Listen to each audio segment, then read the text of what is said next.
গাইবান্ধার সুন্দরগঞ্জের রামজীবন ইউনিয়নে বিএনপির দুই গ্রুপের মধ্যে ভাগ বাটোয়ারা নিয়ে সমঝোতা না হওয়ায় ভিজিএফের চাল বিতরণ স্থগিত করা হয়েছে। এর ফলে দিনভর ইউনিয়ন পরিষদ চত্বরে অপেক্ষা করেও খালি হাতে বাড়ি ফিরতে হয়েছে ৪,৬০০ জন দুস্থ ও অসহায় মানুষকে। বৃহস্পতিবার বিকেলে রামজীবন ইউনিয়ন পরিষদ চত্বরে গিয়ে দেখা যায় চাল না পেয়ে চরম হতাশায় ফিরে যাচ্ছেন সুবিধাভোগীরা। শৃঙ্খলা রক্ষার জন্য তৈরি করা বাঁশের সারিগুলো এখন জনশূন্য। স্থানীয়রা জানান, সকাল থেকে চাল নেয়ার জন্য অপেক্ষা করার পর দুপুরের দিকে ঘোষণা দেয়া হয় আজকে আর চাল বিতরণ করা হবে না, পরবর্তী তারিখ জানানো হবে বলেও জানিয়ে দেন। পরে জানা যায় বিএনপি দুই গ্রুপের মধ্যে বিরোধের কারণে চাল বিতরণ বন্ধ করে দেওয়া হয়।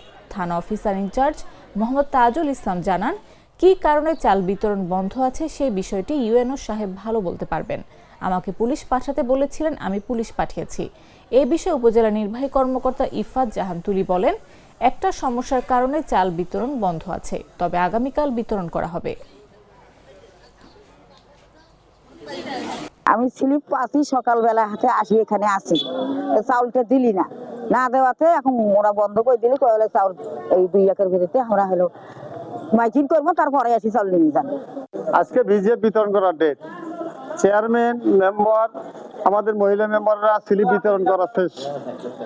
আমরা আসছি সকালে বিতরণ করার জন্য, আসি শুনি যে মাল বিতরণ করা হবে না। হ্যাঁ, তখন ওরা বলতেছে যে ওদের নাকি দলীয় ভাগ নিয়ে ফেরত যাওয়ার বিষয়টা হচ্ছে যে আমি তো সেই চিরাচরিত মানে যে নিয়ম বিতরণ, ভিজিএফ বিতরণের যেটা নিয়ম প্রসেস মেনটেন করিয়ে চলতেছিলাম। আমি মনে করেন কার্ড বিতরণ করছি, স্লিপ বিতরণ করছি। সেই স্লিপের মাধ্যমে আজকে মাল দেওয়ার জন্য প্রিপারেশন নিছি।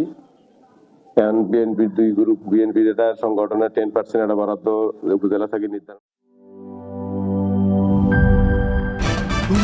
ভয় পাস না, এটা কসমিক ডোর। শব্দের আরেক নাম কসমিক ডোর। এর ওয়াল থিকনেস ও রিপ থিকনেস বেশি থাকায় এটাকে 50 বছরেরও বেশি। কসমিক ডোর, নিশ্চিন্তে 50 বছর।